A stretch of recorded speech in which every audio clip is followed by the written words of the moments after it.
నాగార్జున గారు, మీరు మీ political analyst చాలా నేను చూస్తూ ఉంటాను. ప్రతిపక్షాల మీద, నాయకుల మీద విరుచుకుపడతా ఉంటారు. మీకు ఆ ధైర్యం ఎలా వచ్చిందని మేము అనుకుంటా ఉంటాం. కానీ ఈరోజు రూలింగ్ ప్రభుత్వాన్ని కూడా మీరు పాయింట్అవుట్ చేస్తున్నారు. ఏంటి మీకు ఆ ధైర్యం ఎక్కడి నుంచి వచ్చింది? ఎలా పాయింట్అవుట్ చేస్తున్నారు? రియల్ ఎస్టేట్ సెక్టర్‌లో ఉండి కూడా. అంటే యాక్చువల్‌గా దీంట్లో ఒకటండి. బేసికల్‌గా నేను రియల్ ఎస్టేట్ పర్సన్‌ని. గత 2014 నుంచి 19 వరకు రాష్ట్రం ఏ డైరెక్షన్‌లో వెళ్ళబోతాంది, ఎలాంటి టేక్ ఆఫ్ తీసుకుందో స్వయంగా చూసినాను కాబట్టి, 2019 నుంచి 24 వరకు రాష్ట్రం వెనక్కి వెళ్ళిపోతూ ఎలాంటి విధ్వంసం జరిగిందో చూశాను కాబట్టే, నాకు కొన్ని వేల లక్షల కోట్ల రూపాయలు ఈ రాష్ట్రం నష్టపోయిందని నాకు క్లియర్‌గా తెలుసు. కాబట్టి ఒక సామెత చెప్తుంటారు పెద్దవాళ్ళు. చెడ్డవాడి దుర్మార్గం కంటే మంచివాళ్ళ మౌనం అనేటువంటిది ఈ సమాజానికి ఎక్కువ చేటు చేస్తుంది అనేటువంటిది. దాన్ని బలంగా నమ్మేటువంటి వ్యక్తిని నేను. కాబట్టి ఈ రోజున కూటమి ప్రభుత్వం అధికారంలోకి వచ్చింది కాబట్టి నేను మాట్లాడట్లేదు. గత సంవత్సరన్నరగా నా గళం వినిపిస్తూనే ఉన్నాను. అయితే మనం వ్యక్తిగతంగా ఎవరిని విమర్శించాల్సినటువంటి పని లేదు. పాలసీ పరంగా ఆ ప్రభుత్వం చేస్తున్నటువంటి అరాచకాలు, తర్వాత ఏంటంటే దశ దిశ లేకుండా ఒక కక్షపూరితమైనటువంటి వాతావరణాన్ని నెలకొల్పడంతోటే గ్రోత్ ఇంజిన్ లాగా డెవలప్ కావాల్సినటువంటి అమరావతిని గొంతు నొక్కినటువంటి పద్ధతి చూసిన తర్వాత ఖచ్చితంగా మనం బయటికి రావాల్సిందే, మాట్లాడాల్సింది, రాష్ట్రాన్ని కాపాడుకోవాల్సిందే అనేటువంటి ఒక దృఢ సంకల్పంతో రావటమే వచ్చింది. ధైర్యం అంటారా, అది మా నాన్నగారు నేర్పించినటువంటిది. దేనికి భయపడాల్సిన పని లేదు. నిజాన్ని నిర్భయంగా చెప్పమని ఆయన చెప్పినటువంటి దాన్ని ఎప్పుడూ నేను తలుచుకుంటూ ఉంటాను. ఇవాళ ఏ పోరాటం అయితే నాలాంటి వాళ్ళందరూ చేశారో, మేము కూడా ఉడతా భక్తిగా మా పాత్రను కూడా పోషించబట్టి ఇవాళ కళకళలాడుతోంది రాష్ట్రం. ఇవాళ అన్ని వైపుల నుంచి పెట్టుబడులు వరదలాగా ఎలా వస్తున్నాయో మనం చూస్తున్నాం. ఖచ్చితంగా నేను చెప్తున్నాను, రాసి పెట్టుకోండి. ఏదైతే లోకేష్ గారి విజన్ ఉందో రాబోయే 5 సంవత్సరాల్లో 20 లక్షల ఉద్యోగాలు అనేటువంటిది ఇట్స్ ఎ కేక్ వాక్. ఇవాళ తీసుకున్నటువంటి 6 నెలల్లో వచ్చిన ఇన్వెస్ట్మెంట్స్ కానివ్వండి, లేకపోతే ఉపాధి అవకాశాలు కానివ్వండి కనుక కన్సిడర్ చేస్తే ఖచ్చితంగా రాబోయే 5 సంవత్సరాల్లో దాన్ని మించే ఉద్యోగ అవకాశాలు వచ్చేటువంటి అవకాశం కనపడుతుంది. రాష్ట్రం అనేటువంటిది సర్వతోముఖాభివృద్ధి చెందుతుంది కాబట్టి దాంట్లో మా పాత్ర పోషించడానికి ఎప్పుడు నాలాంటి వాళ్ళు ముందే ఉంటారు. నాగార్జున గారు, మీరు కాజా దగ్గర 9 ఎకరాలు వెంచర్ చేశారు. అది లాంచ్ చేసిన 3 గంటల్లోనే క్లోజ్ అయిపోయిందని చెప్తా ఉన్నారు. అలాగే పొన్నికల్లో ఫస్ట్ డేనే 100+ ఫ్లాట్స్ బుక్ అయినాయి.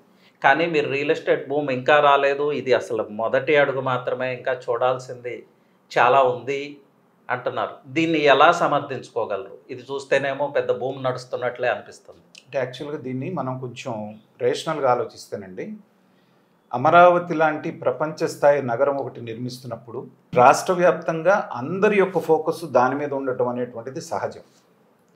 సో దాని మీద ఉన్నప్పుడు ఏంటంటే మిగతా ప్రాంతాల్లో అంతకు ముందు ఉన్నంత స్పీడ్గా రియల్ ఎస్టేట్ లేకపోయినా కూడా ఈ ప్రాంతం చుట్టుపక్కలే దాదాపు ఒక 6 నెలల నుంచి సంవత్సరం పాటు జనాలు పూర్తిగా దీని మీద కాన్సన్ట్రేట్ చేస్తారు. ఇప్పుడు చూడండి, కోర్ క్యాపిటల్ మీద ఎలక్షన్ రాకముందు ధైర్యం చేసి కొంత రిస్క్ తీసుకొని చేసిన క్యాలిక్యులేటెడ్ రిస్క్ తీసుకున్న వాళ్ళు 10,000, 11,000కే గజం కొనగలిగారు.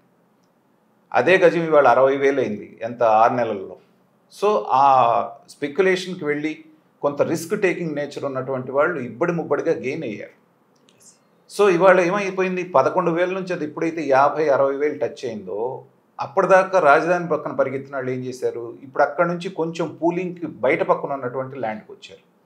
ఇప్పుడు అదేమైపోయింది, అది కూడా 30,000, 25,000 అవడంతో ఏంటంటే ఇంకొక 10 కిలోమీటర్ల పరిధిలోకి వాళ్ళు విస్తరిస్తున్నారు. ఇది పెరిగే కొద్దీ ఇది కూడా కొంచెం కాస్ట్లీ అయ్యేటప్పటికి ఏమవుతుందంటే ఔటర్ రింగ్ రోడ్ అనేటువంటిది ఇప్పుడు మనకి శరవేగంగా ఇన్నర్ రింగ్ రోడ్లో అవుటర్ రింగ్ రోడ్లో వస్తున్నప్పుడు ఏంటంటే అది అలా స్ప్రెడ్ అవుతూ ఒక సంవత్సరంన్నరగా అమరావతి సెంట్రిక్గానే మీకు రియల్ ఎస్టేట్ నడుస్తుంది. మిగతా ప్రాంతాల్లో కొంచెం డౌన్ అయినా కానీ రాబోయే రోజుల్లో వచ్చేటువంటివి ఏవైతే ఉన్నాయో, ఇప్పుడు ఇండస్ట్రీస్ తీసుకోండి, మనం అనంతపూర్లో కియా తీసుకున్నారు. కియా రావటం వలన చుట్టుపక్కల ఎంత డెవలప్మెంట్ వచ్చిందో మీరు ఒకసారి వెళ్ళి చూస్తే తెలుస్తుంది. 1,00,000 రూపాయలు అంటే కొనన్నటువంటి పొలం ఇవాళ 2 కోట్ల రూపాయలు. సో అక్కడికి వెళ్ళిన తర్వాత అక్కడ రియల్ ఎస్టేట్ వెంచర్లు వచ్చినాయి, ప్లాట్లు వేశారు రకరకాలుగా. ఇలా ప్రతి ఇండస్ట్రీ మీకు వచ్చిన ప్రతి చోట ఒక మేజర్ ఇండస్ట్రీ వచ్చిందంటే అక్కడ రియల్ ఎస్టేట్ ఖచ్చితంగా కళకళలాడుతుంది. అలాగే మీరు తడ దగ్గర ఉన్నటువంటి శ్రీ సిటీ తీసుకోండి, 10 లక్షలు 5 లక్షలు చేసేటువంటి ల్యాండ్ ఇవాళ కోట్లలోకి వెళ్ళిపోయింది. ఇవాళ టౌన్షిప్లే వెలుస్తున్నాయి. కాబట్టి సమగ్రమైనటువంటి అభివృద్ధికి ఏం చేయాలి అనేటువంటిది గవర్నమెంట్ దగ్గర ఒక బ్లూ ప్రింట్ ఉండటం వలన చిత్తూరు జిల్లాని ఎలక్ట్రానిక్స్ హబ్గా తయారు చేస్తున్నారు. అలాగే మీకు మిగతా నెల్లూరు మిగతా విషయాలన్నీ వచ్చి ఏ రాష్ట్రం ఏ జిల్లాకి సంబంధించినటువంటి ప్రణాళిక అక్కడ ఉన్నప్పుడు ఏంటంటే ప్రతి చోట అభివృద్ధి అనేటువంటిది వికేంద్రీకరణ జరుగుతుంది కాబట్టి ప్రతి చోట రియల్ ఎస్టేట్ భూమి అనేటువంటిది ఒక 6 నెలల నుంచి సంవత్సరం తరువాత మిగతా అన్ని ప్రాంతాలకు కూడా విస్తరించేటువంటి అవకాశం ఉంది. మిగతా ప్రాంతాలైన గుంటూరు, విజయవాడ, వైజాగ్, తిరుపతి దేంతో సంబంధం లేకుండా అక్కడ ఉండే రియల్ ఎస్టేట్ నడుస్తూనే ఉంటుంది. పెద్ద పెద్ద ఇన్వెస్టర్లు అనేటువంటి వాళ్ళు కొంచెం ఎక్కువ మొత్తంలో పెట్టగలిగిన వాళ్ళు మాత్రమే అమరావతి వైపు వస్తారు. లేనటువంటి వాళ్ళందరూ కూడా ఎక్కడ వ్యాపారం అక్కడ చేసుకుంటూ ఉంటారు. ఒక పాజిటివ్ దృక్పథం అనేటువంటిది వచ్చిన తర్వాత దీన్ని ఎవరు ఆపేటువంటి అవకాశం లేదు. అన్నీ మంచి శకునాలు కనపడుతున్నాయి. ఖచ్చితంగా మళ్ళీ చెప్తున్నాను నేను, చాలామంది ఇప్పుడు కూడా ఏమనుకుంటారంటే చంద్రబాబు నాయుడు గారు ఉన్నారు కాబట్టి 4.5 సంవత్సరాలు అమరావతి అంతా సైబరాబాద్ లాగా అయిపోతుంది అనుకోవటం కూడా పొరపాటు. ఇన్ఫ్రాస్ట్రక్చర్ రెడీ అవుతుంది, ఐకానిక్ బిల్డింగ్స్ రెడీ అవుతాయి. సపోజ్ హైదరాబాద్లో కనుక మనం సైబరాబాద్ తీసుకుంటే కేవలం ఒక ఐకానిక్ బిల్డింగ్ లాగా ఆయన సైబర్ టవర్స్ కట్టారు చంద్రబాబు నాయుడు గారు. ఇన్ఫ్రాస్ట్రక్చర్ రెడీ చేశారు, రోడ్లు వేశారు, ఎలక్ట్రిసిటీ ఇచ్చారు, వాటర్ ఇచ్చారు. ఒక మహానగరం అనేటువంటిది ఒక 15 సంవత్సరాల్లో మన కల సాకారమైంది. కాబట్టి బేసిక్ ఇన్ఫ్రాస్ట్రక్చర్ మీకు రెడీ అయిన తర్వాత ఒక దశాబ్దంలో ఖచ్చితంగా హైదరాబాద్ సైబరాబాద్ను తలదన్నేటువంటి నగరం అయితే మాత్రం ఖచ్చితంగా అమరావతిలో సాకారం కాబోతోంది. దాన్ని గ్రాడ్యువల్గా జనం రియలైజ్ అవుతారు. అలా రియలైజ్ అవటం కూడా మంచిది. ఎందుకంటే ఒకేసారి అందరు రియలైజ్ అయ్యారనుకోండి మొత్తం వచ్చి పడిపోతారు, మిగతా రియల్ ఎస్టేట్ పడిపోతుంది. కాబట్టి గ్రాడ్యువల్గా అది కన్స్ట్రక్షన్ జరిగే కొద్దీ, డెవలప్మెంట్ జరిగే కొద్దీ ఒక ఆంధ్రప్రదేశ్ తెలంగాణ కాదు దేశవ్యాప్తంగా ఇంకా మాట్లాడాలంటే ప్రపంచవ్యాప్తంగా ఉన్నటువంటి ఇన్వెస్టర్స్ అన్నిటికీ కూడా ఇన్వెస్ట్మెంట్ డెస్టినేషన్ ఏది అంటే డౌన్ ద లైన్ ఒక 6 నెలలు సంవత్సరం తర్వాత అమరావతి అనేటువంటి ఏకైక నగరమై మేము కనపడుతుంది. ప్రపంచానికే అమరావతి ఇన్వెస్ట్మెంట్ డెస్టినేషన్ కాబోతుంది అన్నారు. సో ఇక్కడ కానీ కొన్ని అపోహలండి. అమరావతిలో ప్రైజెస్ ఎక్కువ, అమరావతిలో వరదలు వస్తాయి, అమరావతిలో బోట్లు వేసుకు తిరగాలి, ఇలా రకరకాల ఇష్టం వచ్చినట్లు వ్యాఖ్యానిస్తూ ఉన్నారు. అలాగే ఏముంది ఇక్కడ, హైదరాబాద్ అయితే ఔటర్ రింగ్ రోడ్డు ఉంది, ఇన్నర్ రింగ్ రోడ్డు ఉంది, ఐకానిక్ బిల్డింగ్స్ ఉన్నాయి, ఎంప్లాయ్మెంట్ ఉంది, ఇలా రకరకాల వాదనలు. వీటన్నిటికీ మీ వైపు నుంచి సమాధానం చెప్పండి. అంటే పురాణ కాలం నుంచి కూడా తీసుకుంటే ఏంటంటే ఒక పవిత్ర కార్యక్రమం జరిగేటప్పుడు దాన్ని విఘ్నం చేయడానికి రాక్షసులు అనేటువంటి వాళ్ళు ప్రయత్నం చేసేవాళ్ళు. మనకి కథల్లో విన్నాం. ఒక యాగం చేస్తూ ఉంటే వచ్చి దాంట్లో నెత్తురు పోయటం, మాంసం వేయటం, దాన్ని భగ్నం చేయడానికి ప్రయత్నం చేసేవాళ్ళు. ఇప్పుడు ఏంటంటే రాక్షసులు అనేటువంటి వాళ్ళు లేరు కాబట్టి వాళ్ళ అంశతోటి కొంతమంది ఉన్నారు. సో వాళ్ళ ధ్యేయం ఏంటంటే ఒక మంచి కార్యక్రమం జరుగుతుంది కాబట్టి దాన్ని నాశనం చేయాలి. చూసాం గత 10 సంవత్సరాలుగా అమరావతి మునిగిపోతుందని చెప్పడానికి ఎన్ని ప్రయత్నాలు చేసినా, చంద్రబాబు నాయుడు గారు ఇల్లు ముంచాలని చూసినా, ఇంకోటి చూసినా కానీ ఎక్కడ ఏది నిన్న చెప్తున్నారు విజయవాడలో 125 సంవత్సరాల్లో ఎప్పుడూ లేనటువంటి వరద వచ్చింది, వర్షం వచ్చింది. అమరావతి ఇంచైనా మునిగిందా? కానీ వీళ్ళు ఏం చేశారు, అక్కడికి వెళ్ళిపోయి కాస్త గుంటల్లో నీళ్ళు నిలబడితే అమరావతి మునిగిపోయింది, అమరావతి మునిగిపోయింది. ఇవాళ Asian development bank, world bank కలిసి 15,000 కోట్ల నిధులు వచ్చి మనకు తెలుసు కదా. ఏమాత్రం అక్కడ అవకాశం లేదు, మునిగిపోతుందంటే వాళ్ళు ఇస్తారా? సింపుల్, మనకి కామన్ సెన్స్తో ఆలోచిద్దాం. అలా కాకుండా రకరకాలైనటువంటి మార్గాల ద్వారా ఇప్పటికే 40,000 కోట్ల రూపాయల పెట్టుబడి ఏదైతేనేమి మనకి రాజధానికి వస్తున్నప్పుడు రాబోయే రోజుల్లో ఇంకో 30,000-40,000 కోట్లు పెట్టేటువంటి అవకాశం ఏది కేవలం ప్రభుత్వ పరంగా. ఎప్పుడైనా సరే ఒక 50,000 కోట్లు ప్రభుత్వం ఖర్చు పెడుతుందంటే దానికి 3 ఇంకొక 1,50,000 కోట్లు ప్రైవేట్ ఇన్వెస్ట్మెంట్ వస్తుంది. ఇది కామన్ ఫార్ములా రియల్ ఎస్టేట్లో.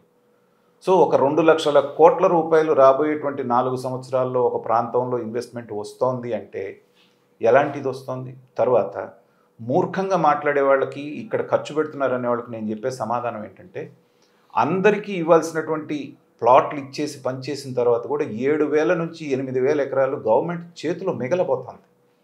ఇవాళే 5 నుంచి 6, 7 కోట్ల రూపాయలు ఉన్నటువంటి ల్యాండ్ ఇన్ఫ్రాస్ట్రక్చర్ డెవలప్ అయ్యేటప్పటికి 50 కోట్ల రూపాయలు టచ్ అయ్యేటువంటి, మన హైదరాబాద్లో చూసాం మనం 100 కోట్లు టచ్ అయింది. సో 50 కోట్లు టచ్ అయినా 50 కోట్లు ఇంటూ 7,000 ఎకరాలు వేసుకుంటే ఎక్కడ ఉంటుంది? సో రాజధాని మీద ఏదైతే 50,000 కోట్ల రూపాయలు ఇన్వెస్ట్ చేస్తున్నారో దానికి 4 ఆదాయం వచ్చేటువంటి అక్కడ అవకాశం ఉన్నప్పుడు దానికి మోకాలు అడ్డాలనేటువంటిది హైదరాబాద్లో ఉన్న కుహనా మేధావులు, ప్రొఫెసర్ల రూపంలో ఉన్న వాళ్ళు కొంతమంది మాట్లాడుతున్నారు. ఆంధ్రప్రదేశ్లో ఉన్నటువంటి మేధావులు కొంతమంది ఉన్నారు, మనం పేర్లు అనవసరం, వాళ్ళు మాట్లాడుతున్నారు. తర్వాత మాజీ ఐఏఎస్లు అనేటువంటి వాళ్ళు, ఇక్కడ నేను ఒక వ్యక్తి పేరు తీసుకోదలుచుకున్నాను. అజయ్ కల్లాం అనేటువంటి చీఫ్ సెక్రటరీ అంతకుముందు చేశాడు. అతను చాలా గొప్ప వ్యక్తిని నా దృష్టిలో ఉండేవాడు. నేను ఎవరి పేరు సాధారణంగా తీసుకోను. కానీ ఈయన పేరు ఎందుకు తీసుకుంటున్నానంటే మొన్న ఏదో ఇంటర్వ్యూలో చూశాను. అసలు మనకి సెక్రటరియట్తో పనే ఉందండి, గ్రామ సచివాలయాలని మనం పెట్టిన తర్వాత అసలు సెక్రటరియట్తో పనే లేదు రాజధానిలో అన్నాడు. ఇంకంతకంటే దారుణమైనటువంటిది అంటే ఎంత ద్వేషం ఉంది అమరావతి మీద అనేటువంటిది ఆ మాటలో తెలిసింది. అట్లానే పంచాయతీ వ్యవస్థ ఉందని చెప్పి అసెంబ్లీ వద్దనుకుంటామా? అలాంటి ఐఏఎస్ ఆఫీసర్లు కూడా ఇలా విషం కక్కుతూ ఉంటే ఏంటంటే వీళ్ళని రాక్షస గణంతో పోల్చక మనం దేంతో పోలుస్తాం? కాబట్టి ఆ విఘ్నాలన్నింటినీ దాటుకొని, పైగా నేను ముఖ్యంగా చెప్పదలుచుకుంది ఏంటంటే అమరావతి అనేటువంటిది చారిత్రాత్మకంగా ఒక ప్రాధాన్యత కలిగినటువంటి ప్రాంతం. అనేక సంవత్సరాల పాటు, దశాబ్దాలు, శతాబ్దాల పాటు ఆంధ్ర రాష్ట్రానికి రాజధానిగా ఉన్నటువంటిది. దానికి పునర్వైభవం అనేటువంటిది ఎవరో తీసుకొచ్చి చంద్రబాబు నాయుడు గారు కల్పిస్తున్నటువంటిది కాదు. ప్రకృతి దానంతటదే రాజధానిని అక్కడ నిర్మించుకుంది. దాన్ని సంపూర్ణం అయ్యేటువంటి విధంగా దేవతలందరూ ఖచ్చితంగా దీవిస్తారు, దాంట్లో ఎలాంటి అనుమానం లేదు. బాలారిస్టాలు అంటారు చూసారా, అలాంటి ప్రాబ్లమ్స్ మాత్రం ఇప్పటివరకు వచ్చినాయి, అవన్నీ కూడా తొలగిపోయినాయి. కాబట్టి ఇక అమరావతి అభివృద్ధిని ఎవరు ఆపలేరు.